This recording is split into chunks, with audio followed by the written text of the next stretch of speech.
I'm a first-generation South African. I was born in South Africa to parents who both families had to flee their original home, Iran, due to their belief system. They left Iran, went to the UK and Kenya, met there, came here, and here I am. This is my incredible sister-in-law, Katya, whose own family has a similar story, and my cousin Carmel, who comes from a similar story. We are all three very lucky and blessed to not only be linked biologically and in a deep, profound sense of love, but most importantly, and linking us back to these women from Iran and millions of women around the world, a fundamental love for humanity and a core purpose of striving for justice and changing communities around us. And this love is informed by the principles of the Baha'i faith, which is why our families had to leave Iran. Now, for those of you who do not know about the Baha'i faith, and this is your first encounter of it, I'm going to tell you a little bit about the Baha'i faith. It is a world religion that began just under 200 years ago in Iran. Baha'is believe that there's only one God. You can call God whatever you want. There's only one. Mathematically, it doesn't make sense to have 10 all-powerful beings. There's one all-powerful being. God, out of his sense of love for us, created humanity.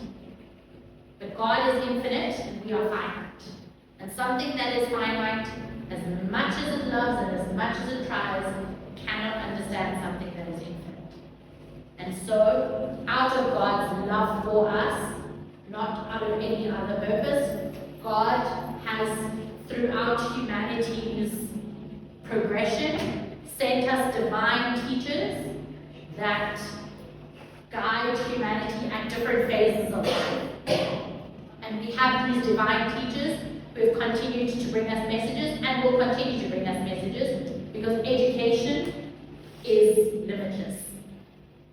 Knowledge is limitless. And we must continue to grow and strong. The Baha'i faith is not the mass world religion. I believe it is simply the latest one in the line of all of the world's religions that you know of. And so the source of all those religions being the same means that they're not actually in conflict with one another. The spiritual principles of all the world's religions are essentially the same. The social laws are the things that change according to humanity's capacity to implement them at the time. So he is way past his bedtime. He should have been asleep at 7 o'clock. I slept at 3 o'clock this morning. We have very different bedtimes. Eventually, when he is however old he will be, he will also sleep at 3 o'clock in the morning if he wants to. As our context changes, so the lessons for our life change. And so some of the fundamental principles of the Baha'i faith, and one of the most important ones that brings us here today, is the equality of men and women. And this is a spiritual principle, not a social principle. And the Baha'i writings state that men and women have been and will ever be equal in the sight of God. Spiritually, that is a fact. Socially, however, we know that is not a fact. We live in one of the most dangerous countries in the world. Despite having the most progressive laws in the world, it is not a safe place. Sure, it's not a safe place for men either, but it is most definitely not a safe place for them. And recently, while I was listening to the news, I was wondering, where is a safe place for women in the world? Where are women safe in the world? And it's a really weird concept to be living in this space that is so antagonistic towards you. And despite such antagonism, flourishing and being amazing at it and doing everything because we've had so many good examples before us. So, again, why should we care about 10 women in Iran who were all executed at the same time? Why were they executed? Because they held a belief. And they held a belief that men and women are equal. Everyone has the right to education. It is fundamental to seek truth and to do it independently. It is fundamental for there to be a harmony between science and religion. It is fundamental for there to be an abolition of all forms of prejudice, and that humanity can only progress once there is unity. And in order to get to unity, it's actually quite mathematical, right? You can't have peace without unity. You cannot have unity without justice. Justice is a fundamental component of unity. And justice and unity and peace are not kumbaya concepts of let's hold hands and oh, this person hurt me and apartheid was 27 years ago, get over it, and well, none of that. For me personally, and these people each speak to their own relationship and perspectives of the Baha'i faith. Baha'i faith, for me, is revolutionary. In terms of it unequivocally stating that men and women are equal, and that women are entitled to education, and to the point, it is so fundamental that it is explicitly stated that if you have two children, right, if you have a boy and a girl, and you only have enough money to send one of them to school, you send the girl. That's how unequivocal the principle is. You send your daughter to school. Why? Why would you do that? Because she may, if she chooses, which is her fundamental right as well, if she so chooses, she may want to have children, and she will pass on that education. And that is how you continue. But that is how highly regarded the principle of the equality of men and women is in Baha'i faith. And it is not that in previous dispensations and previous revelations and religions that spiritual principle wasn't there. But socially, society was not able to process it at the time. We are not where we were 2,000 years ago, 6,000 years ago, 10,000 years ago. We are not even where we were 2 years ago. Where were we 2 years ago? In lockdown. Things change so quickly, and yet so many things do not change. And the disparity for men and women is one of those things that is not changing. We have to examine why. What is it that is making this so complicated for humanity to jump over? My understanding, when I've reflected on it, is that it is a very fixed definition and understanding of what power is. When we only conceive of power as being brute force strength, being able to get your way by bulldozing through a situation, then yes, you will only conceive of power in one way. But we all know how powerful our mothers are and have been without having to be brutal. And I think it is an important element to remember that. And I would like to leave my point by stating that it is obvious to women that women suffer in the inequality of men. That's obvious. It is important to emphasize that everyone else suffers too. Because you are here move humanity along by yourself, essentially pulling along by yourself, as opposed to recognizing that you have two shoulders to carry things on. And for as long as women are not able to take their rightful place in society, for as long as men do not recognize that the types of powers that women have are equal, if not most necessary in society today, they won't be able to reach their full potential either, because they're doing double work. And no one has asked them to do that. So we were inspired being, as I mentioned, sorry, I don't know, time.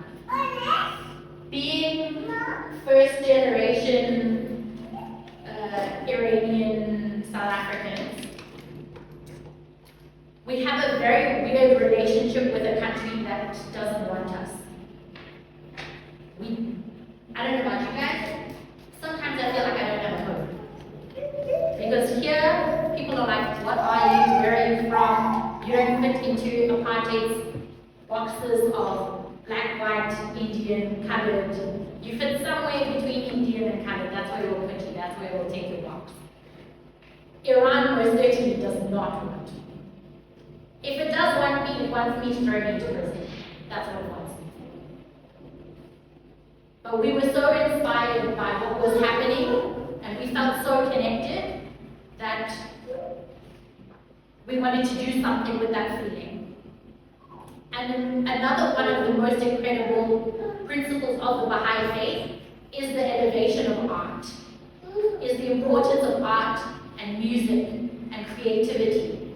And we know that these are things that assist with problem solving in the world, both on an individual level and on a community level. And that beauty is a particular attribute that is identified with women. And so we were inspired to create some pieces that my beautiful co-hosts will speak about as well. And if we get a chance, we'll also play you a piece that, having been so inspired by people who literally gave their lives for something that they believed in, we wanted to basically show our solidarity with that. So. Gross. What a ridiculous topic. How ridiculous that in 2023, the title of an event is Women and Human Rights. We have to remind people that when we are talking about humanity, women are also included. I think the fact that that title exists and the fact that it makes sense really proves the problem that this campaign speaks to, the problem that we're here to reflect on together today. And that is that when we speak about strength and when we speak about power, when we speak about inclusion and safety, the safety that masculine presenting men usually enjoy in society, women are excluded from that. And when they're excluded, it's not only women who are harmed, or feminine presenting people who are harmed, but really the whole of society. Because what's happening is that women are being held back from realizing their full potentialities and the most possible perfection of their virtues that could contribute to society. Beyond this kind of theoretical or moral level, there's a very real cost to the exclusion of women. I looked it up last night, so I wouldn't make something up, and it is in the tens of billions of dollars per year, and I think that's just only the part that we can count. I think there is so much more that women do and bring to the table that can't be counted and quantified, that isn't even in that figure. And that's what happens when we exclude half of society from dignity, love, and from humanity. And when we do that, as Amy already pointed out, we miss out on living in a just world. And so we live in a state of injustice. And there are hundreds of economic models and fancy theories and news articles that speak about that. But I think living in South Africa, we don't need to turn to those because every single one of us has either experienced it, seen it in a neighbor's house, seen it in our community, seen it in a classmate who we go to school with. So we don't need the theories because we're living it every day. Because this is one of the most dangerous places in the world to be a woman or to be feminine. And so I'll just use a really simple example, I think, to talk about what happens when women are excluded. Let's use the up with a family with a young daughter. And maybe her parents don't think of her as important as her brothers. And it might start out really innocent. Maybe the family is going through a tough financial time, and she gets a small portion of food that her brothers do. Why does a girl need to grow? Boys need to be big and strong and men need to be in the family, and women just need to maybe do chores in the home. But already from that young age, that differentiation will affect her development, it will affect her social abilities, and that will impact her performance in school. And later when she grows up and maybe she gets her period and maybe her parents don't have the funds or don't think it's important to spend money on getting her feminine hygiene products, and she'll miss school again because she hasn't been deemed as important as her other peers. And maybe later one parent will have some loss of income and the family will be choosing who to send to school because school fees are expensive. And they'll probably send the boys that keep her at home because in any case she's just going to marry someone who will be a mom and why do moms need an education? And she'll probably be forced out of school. And if she lives in a country like South Africa where toxic masculinity is the norm, that probably means that she can't just walk the streets and go find an internship or a job and find another way to contribute to society. And if she lives in a country like South Africa that is governed either by men or by women who have patriarchy ingrained in their minds, then that's not going to change for her because the government is going to put lights on her street to keep her safe, and they're not going to put in a public transport system to help her get to work safely, and they're not going to put in a policing system to stop her from getting raped. And if she lives in a country where the place of a woman is either pregnant or in the kitchen, then when she leaves the kitchen or she's not performing domestic duties, she's also not safe. And so she will probably find herself in a partnership and find a man to keep her safe, regardless of whether or not he treats her right. And he will probably feel stress because of the fact that he is married to somebody who didn't get a proper education, who can't help him shoulder the load of the family, whether or not she wants to, because of the opportunities she missed out on. And the children that they have together will witness this toxic dynamic between their parents. They might witness their mom either not having the opportunities that everyone should have the right to. Maybe if she does have a job, her husband will take her income from her, as many of us have seen people do. And people who grow up like this have a very good chance of reproducing that cycle. We've seen it happen to our friends, we've seen it happen to our colleagues, and it happens in all strata of society, in all income levels. And that's what it's like when women are excluded, especially in a country like South Africa.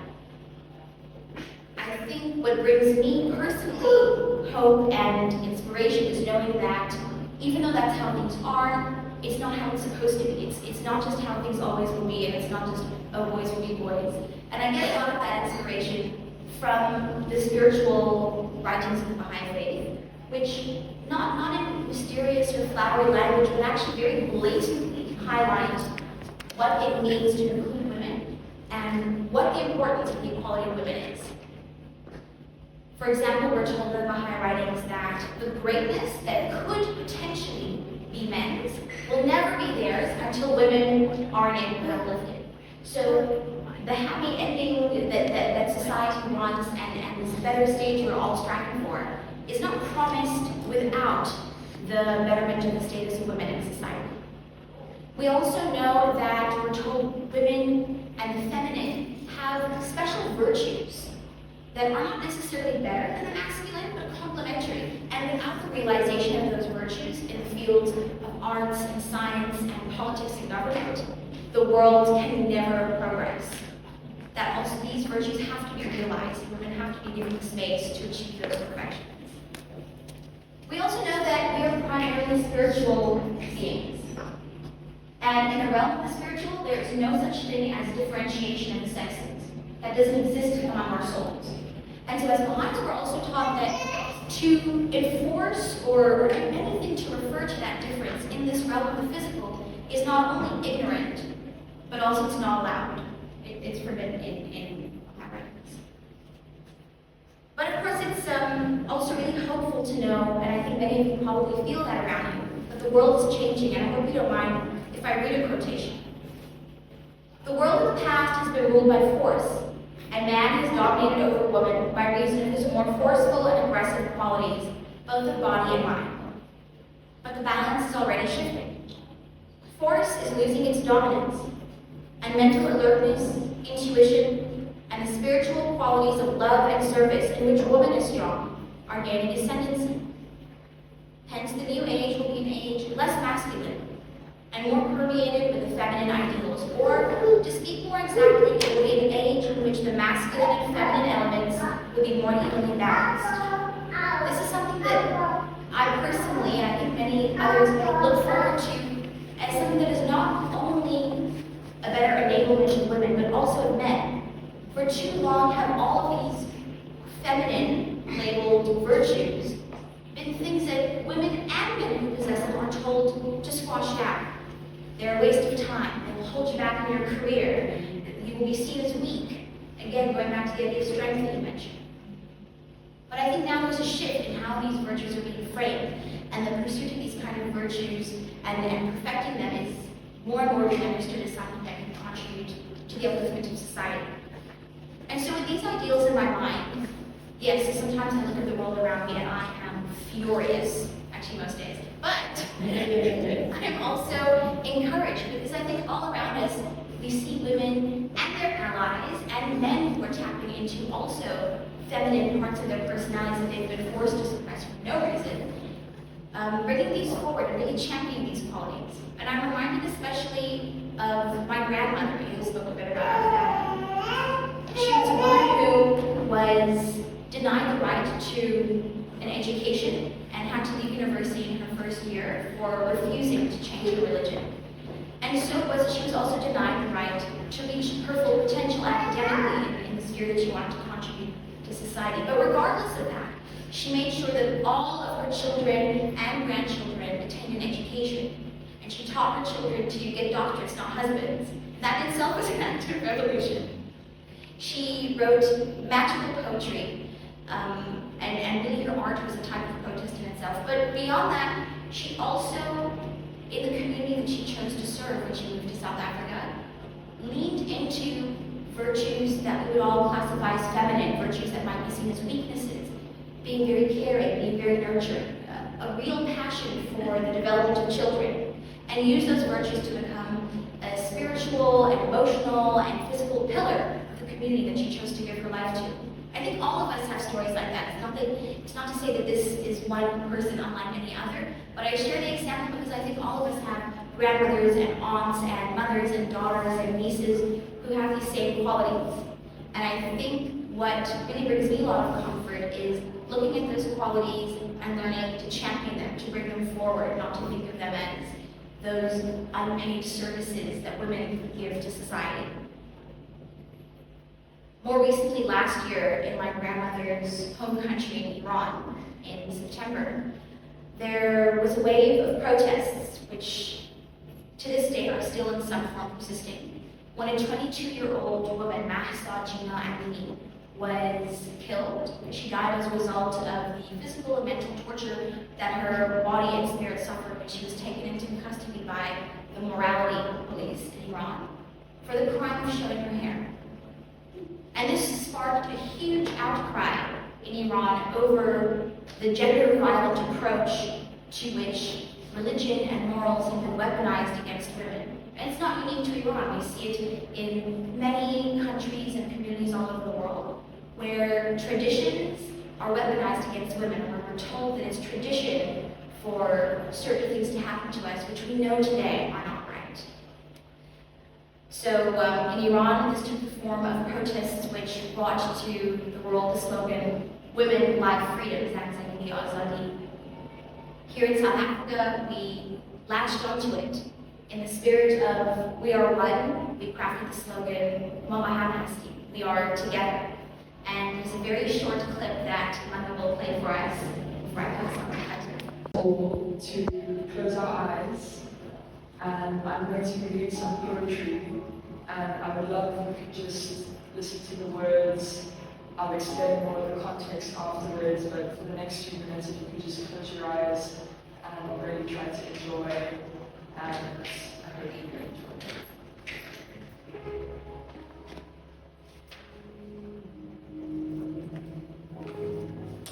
Beauty, you free your thick midnight hair, salted with the slivers of the silver moon. Your eyes iris glittering honey turmeric as you are touched by inspiration.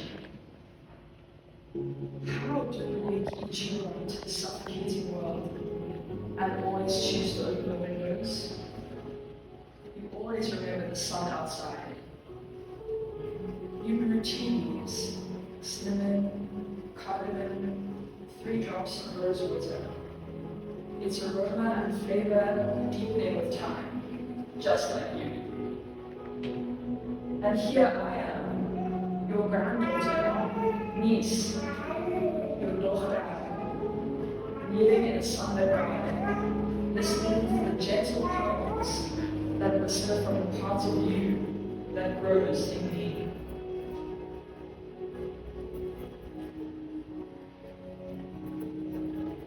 Peace building. Mercifully, she does not seek retribution, only for her daughters to arrive in safety. She teaches her sons not to crush the butterflies that land on their noses before they can pronounce their names.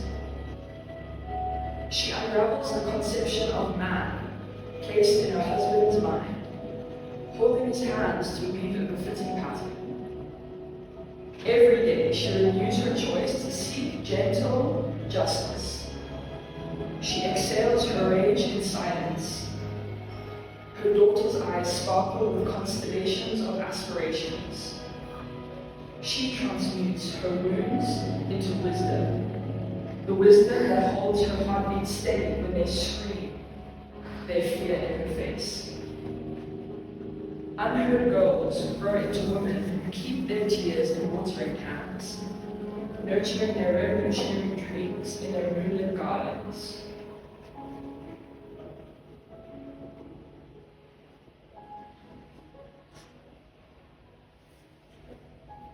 Nurturing. Mama June, your hands bent but never broke. The classroom door slammed in your face. No one did better. So you learn to use your own 2 hands.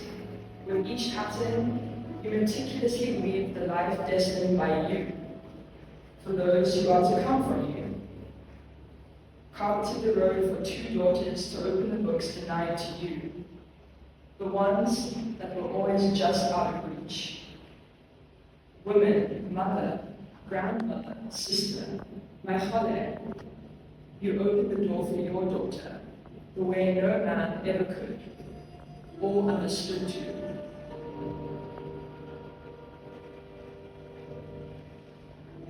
And finally, hope. There is a garden in the courtyard of my heart. Hope lives there. My mother planted the first seeds and propagated stems from her own garden. My father taught me how to repair the soil and when to prune the leaves. They gave me the keys when I turned 50. Fear visited me. A monsoon tore through the courtyard. The soil was flooded. I had let my altar roll inside. I had to examine the garden for hope. I found her in a rosebud. She had been taking refuge. We walked around the garden together, taking notes on everything that had survived. Hope whispered that some plants thrive in those conditions. I visited my sister. She told me about her first storm.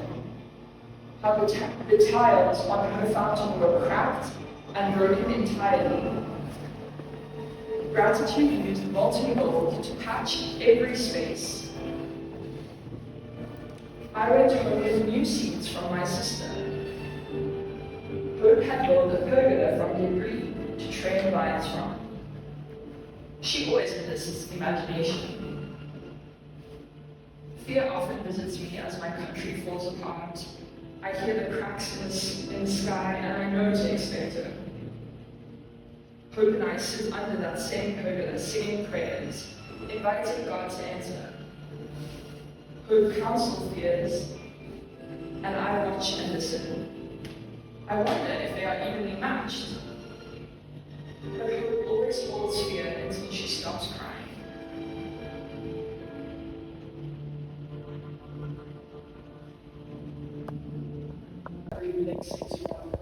Rawháni and Carmel share. So when my aunties would visit from Iran, one auntie in particular, even now to this day, she would pack her entire suitcase full of gifts. I'm sure we all know a family member who would do this. So there would be pots, there would be teacups, there would be spices, everything. And in a tiny corner of her suitcase, so I get very emotional because I love her very much, would be her clothes. And she would come for weeks on end and she would bring maybe 4 pieces of clothing just in the corner there, after all of the spices and the gifts and everything else. And so obviously as a child, this was just normal. This is what happens when auntie comes and visits from Iran. And later I came to understand that these items would actually take her months and months of piece jobs and different things to be able to bring for us. So this really helped me growing up to understand, where this woman, this very important woman in my life came from. So ultimately, I came to understand that she was kicked out of her university in Iran 1 month, 1 semester before getting her degree. Again, for the basic reason of her belief in some of the principles we've mentioned today, so the equality of men and women, the unity of God, the unity of religion, the right to education, amongst many others. This was just shocking to me to understand how this woman who was so skilled and capable was denied of so many things, and she ultimately spent her life, doing many piece jobs, drying spices, sewing people's clothes, tutoring children, but she was never able to contribute to her, her country the way that she could have. The countless students she could have raised, the countless things she could have invented. And this is the story of many, many women in Iran and in other places. So ultimately, this Amelia, to bring it back to me, was the one who inspired me to become a filmmaker and a storyteller. When I would listen to her stories, I thought, wow, which I obviously can't go into now, but the details of which everyone had to hear. And so from the age of 15, I would sit scribbling in my notebooks, trying to come up with scripts and figure out how I could tell these stories to the world. And that's still what I hope I die doing. So I think for me to really touch on so many women that we can think of in our lives who made these types of sacrifices and who persevere through these things. We spoke about grandmothers. My grandmother has a similar story, was completely illiterate, doesn't to this day know how to read and write, but sent 4 children to school through her weaving and her carpentry, which is referenced in the poems. And these poems were created out of an international call to creation, which I will speak a bit more on now.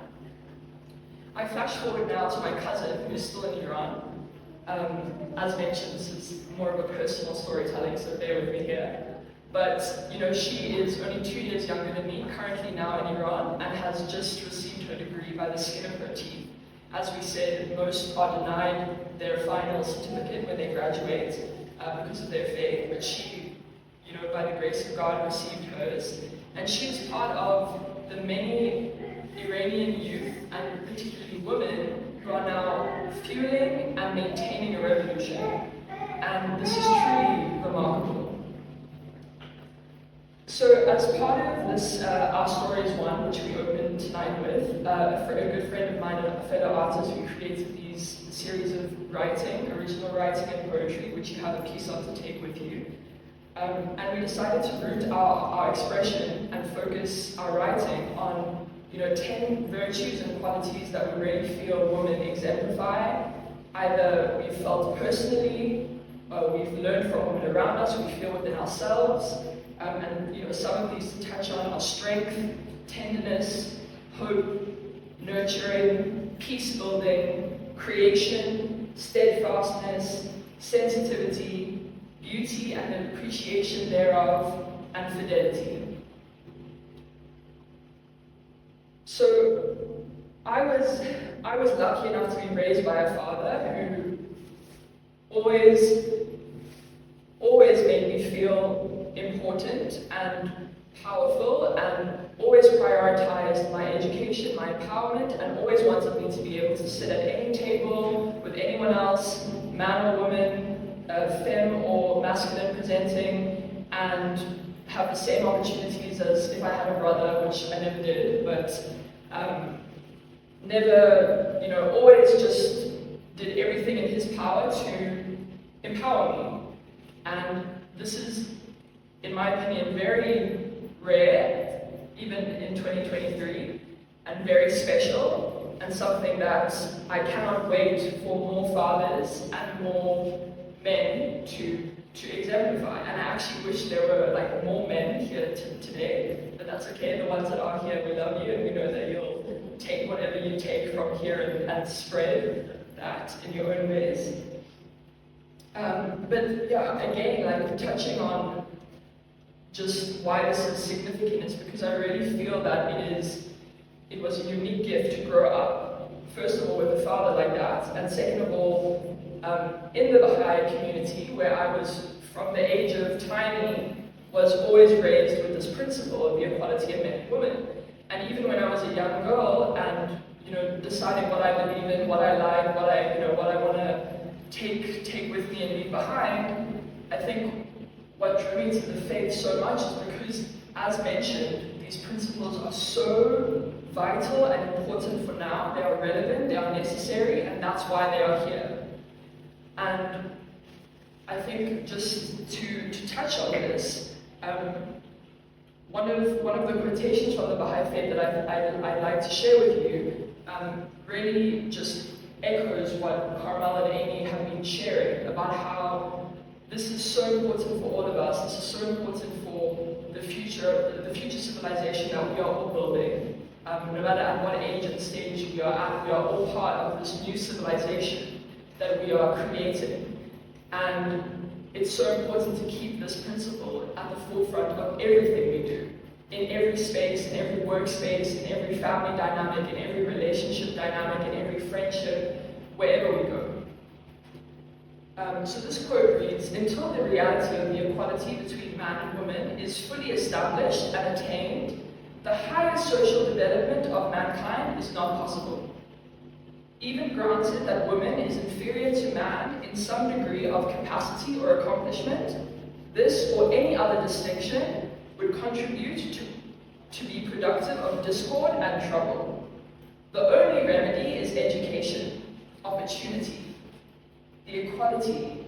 For equality means equal qualification." And this is obviously what we've been speaking about tonight. And how so many women are denied that opportunity for equal qualification because they are so threatening in a sense. And because I think really as mankind we are working on advancing to a point where we truly understand how important it is for us to be equal in qualification. And that doesn't just mean, career qualification. It has many, many different aspects.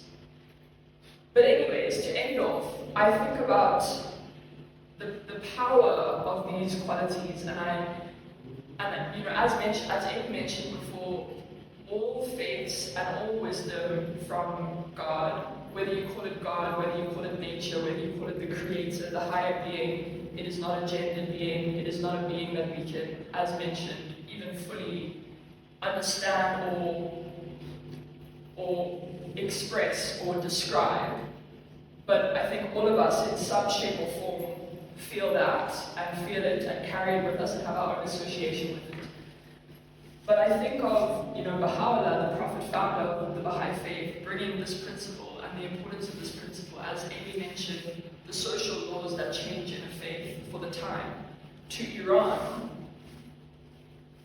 just under 200 years ago, in the very depth of where women are being persecuted so harshly, sometimes much more than in other places in the world.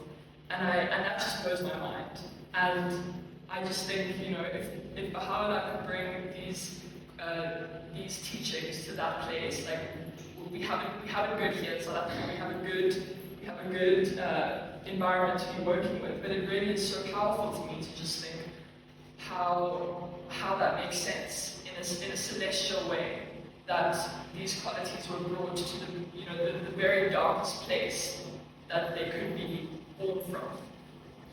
And I think if you just, in your own way, reflect on what is happening in Iran for 10 women to be executed for their belief, if we think about that happening in our society, how would we feel about that? What would that mean for us? And how that didn't happen long ago at all. So for me, it's just inspiring, and it's exciting, and it's powerful, and I just truly think that if there's anything that I know all of us would hope comes from tonight, it's that this is something that we can reflect on and think about how in our own way, how do we interact with this principle of the equality of men and women, and how do we see ourselves affecting that? And maybe if we could each find a few ways to work on that, whether it's in ourselves, because there's a lot of unlearning and learning that needs to be done. I think even the small cohorts of us here tonight, we could do a lot. So I would like to end tonight by thanking you all for being here. I apologize for my crying and my intense emotions, but it is born from a place of love. And I also, as maybe like another little task, to just take a moment to think of the people in your life, whoever they are, that really make you feel loved and powerful, and maybe you could share whatever you've taken from tonight with them. And I'd also like to share some warmth with you in the form of a cup of Persian tea,